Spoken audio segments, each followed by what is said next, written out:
Maandag 24 Augustus en hier volg vandag se nuus. In Danoon, Kaapstad is die verkoelde lyke van 4 onherkenbare mense in 'n stuk veld gekry. Sergeant Wesley Tweek, die Wes-Kaapse polisiewoordvoerder, sê die polisie het vasgestel dat bande gebruik is om die slagoffers aan die brand te steek. Die omstandighede en motief vir die moorde is nog onduidelik en die eenheid teen ernstige geweldsmisdaad ondersoek die saak. In die Val-driehoek is 7 werknemers van die Mfuleni plaaslike munisipaliteit se inkomste en elektrisiteitsdepartemente in Vanderbijlpark in hegtenis geneem op aanklagte van bedrog, diefstal en die peter met noodsaaklike infrastruktuur. Nasionale polisiewoordvoerder Brigadier Atlenda Mati sê die verdagtes het kliënte mislei en geld in 'n persoonlike bankrekening ontvang om krag onwettig te herkonnekteer. Die inhegtenisnemings volg na die moord op die vletjieblaser Martha Mani Ransopho, wat die finansiële onreëlmatighede onthul het, waaronder 'n 16 miljoen rand vlootbedrog tender teen die voormalige vlootbestuurder Lerato Mpolo en 'n 424.000 munisipale rekeningsskandaal teen die sakevrou Janita van Reenen. Die 7 verdagtes verskyn vandag in die Vanderbijlpark Landdroshof. President Cyril Ramaphosa het Stella Ndabeni-Abrahams, die minister van Klein Sake Ontwikkeling, as waarnemende minister van Gesondheid aangestel van 24 Augustus tot 30 September. Presidentsie-woordvoerder Vincent Mgwenya het aangekondig dat sy die pligte sal oorneem terwyl Dr. Aaron Motsoaledi op siekverlof is. Motsoaledi is tans besig met sy tweede termyn in die pos. Die ANC se nasionale leierskap het sy planne om die burgemeesterskandidaate vir 8 metros en meer as 22 sekondêre stede aan te kondig, laat vaar weens faksiegevegte tydens 'n vergadering by die Sandton Konvensiesentrum. In plaas van die finale kandidaate moes die party se top 7 in provinsiale leiers te midde van voorbereidings vir die 2026 plaaslike regeringsverkiesings met slegs 'n kortlys tevrede wees.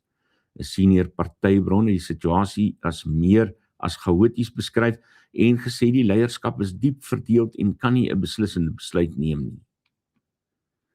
Die voormalige griffier van die Gautengse Hooggeregshof in Pretoria, Banati Masoka, is van die rol van advokate geskraap weens die uitreiking van vervalste hofbevele en taksasiewetsontwerpe van meer as 10 miljoen rand, hoofsaaklik in padongelukfonds sake. Waarnemende regter Tando Ngenu met die instemming van regter Jabu Smit Nyati het die uitspraak gelewer na 'n aansoek deur die Regspraktykraad. Masoko is voorheen deur die kantoor van die hoofregter op 8 aanklagte van wangedrag skuldig bevind en ontslaan nadat hy onder meer vervalste verstekvonnisse vir Mohalo Incorporated en Hammond Poe Attorneys uitgereik het. Regter Ngenu het gesê Masoka het versuim om die nodige eerlikheid, betroubaarheid en integriteit van 'n regspraktisyn te toon. In Gauteng het die polisie en sekuriteitsspanne 'n gekaapte Omoda motor opgespoor en 'n ontvoerde paartjie van Centurion gered nadat 'n losprys geëis is. Kaptein Johan van Dijk, polisiewoordvoerder, sê die verdagtes het die gekaapte motor in Atteridgeville gelos en met die slagoffers in 'n swart Audi in die rigting van Pretoria gevlug. Die jaagtog het geëindig toe die Audi omgeslaan het, waarna 'n skietgeveg uitgebreek het en een verdagte met 'n ongelisensieerde 9mm pistool in hegtenis geneem is. Ek lees nou net voor ons op die lug gegaan het dat hulle ook na 'n tweede verdagte soek. Die beseerde paartjie is in 'n stabiele toestand na hospitaal geneem. In Noordwes sal 'n man vandag in die Bloemhof Landdroshof verskyn weens die moord op Hannetjie Koen. Koen is by haar huis aangeval en haar seun Boeta Koen het 'n onbekende man in haar kombuis aangetref wat beweer het hy werk vir sy ma. Boeta het sy ma later met verskeie sny- en steekwonde en kneusplekke gevind, waarna sy na 'n hospitaal in Vryburg oorgeplaas is, waar sy aan haar beserings beswyk het. Die provinsiale polisiekommissaris, luitenant-generaal Arthur Adams, en die polisie het die gemeenskap geloof vir die vinnige inhegtenisneming van die verdagte. President Cyril Ramaphosa het in Riverside Diepsloot tydens die bekendstelling van die ANC se verkiesingsmanifest beloof om vervalle gemeenskappe in die eerste 100 dae te herbou. Yeah, right. Ramaphosa het erken dat korrupsie munisipaliteite verlam het en gesê die party aanvaar verantwoordelikheid vir sy tekortkominge. Hy het beklemtoon dat demokrasie deur dienste beleef word en die party nie van plaaslike probleme sal weghardloop nie. Solidariteit het ernstige kommer uitgespreek oor die nuwe konsepregulasies van die Bela-wet, spesifiek die voorgestelde nasionale onderwysinligtingstelsel wat data van skole insamel en berg. Prinsloo, 'n onderwysnavorser by die Solidariteit Navorsingsinstituut, waarsku dat die stelsel skole in blote databronne vir die staat kan verander en die privaatheid van leerders en ouers in gedrang kan bring. Solidariteit beplan om volledige regs en praktiese kommentaar teen die regulasies in te dien om te verhoed dat die plaaslike besluite deur staatsamptenare oorheers word. In Mpumalanga het wetstoepassingsagentskappe tydens operasie Chanela 2 altesaame 1145 verdagtes in 3 distrikte in hegtenis geneem.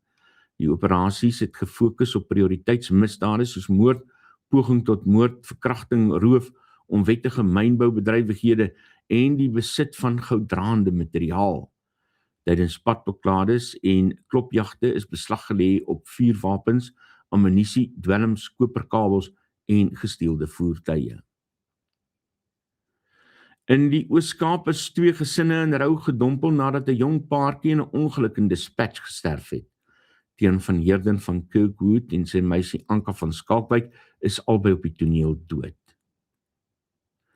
In die Wes-Kaap is die polisie 4 mans in hegtenis geneem nadat hulle 'n plaashuis in die Clan William omgewing betree en die inwoners vasgebind het. Die verdagtes het in 'n wit bakkie met juweliersware, bankkaarte en toerusting gevlug, waarna 'n plaaswag en wetstoepassers die bakkie met behulp van kringtelevisieopnames tot in Wolseley nagespoor het. In die Wes-Kaap het bewaringsowerhede sedert 2018 beslag gelê op sowat 2,5 miljoen onwettige oestevetplante, wat volgens raming minder as 1/4 van die totale gestroopte plante verteenwoordig. Tydens 'n voorlegging aan die provinsiale staande komitee deur Traffic, Cape Nature en SANBI is onthul dat die onwettige handel veral sedert 2019 skerp toegeneem het met markte in China, Suid-Korea, Japan en Duitsland. Die Departement van Bosbou, Visserye en die omgewing ondersoek steeds massavrektes van sardyne wat sedert 16 Augustus op verskeie plekke van Saldanha Bay tot Gansbaai uitgespoel het.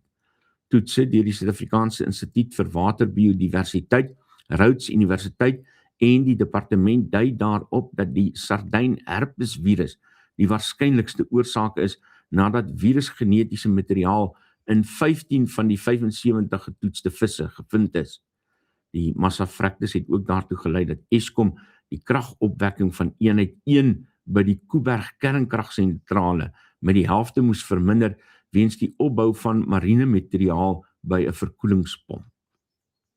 Die departement beklemtoon dat die virus geen bekende risiko vir mense inhou nie, maar maan die publiek om nie die gevrekte visse te eet of vir troeteldiere te voer nie.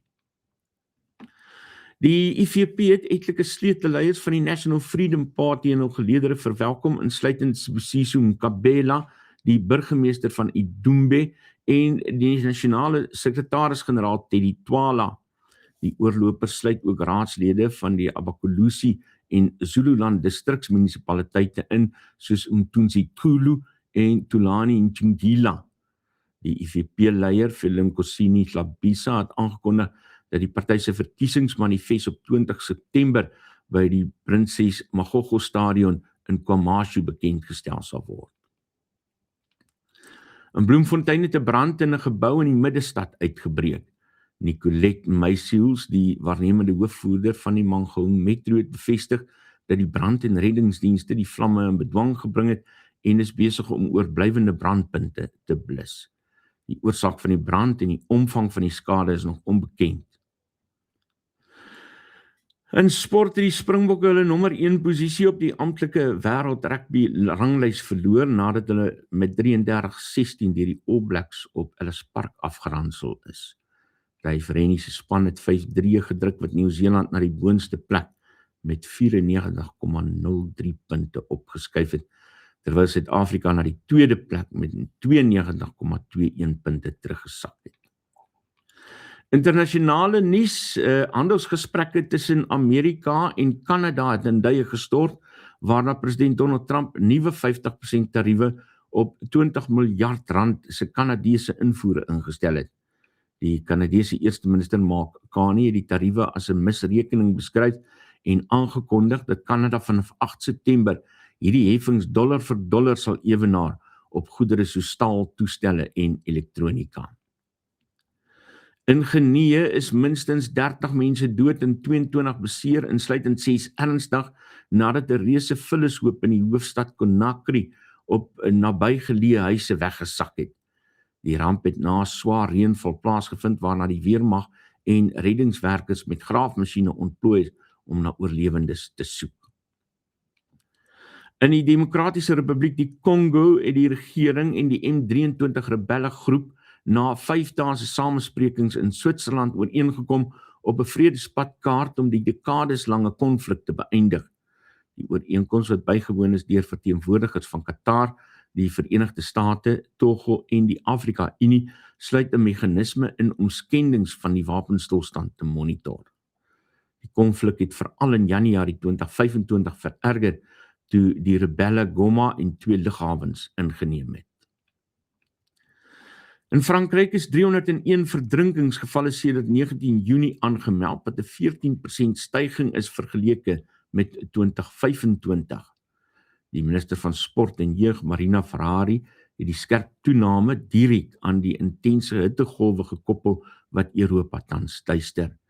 Die droë en warm toestande het ook gelei tot die tydelike sluiting van die Golfek kernkragsentrale nadat die Garonne rivier se water 28 grade Celsius oorskry het, asook die ontruiming van meer as 200.000 mense weens veldbrande in Garonne.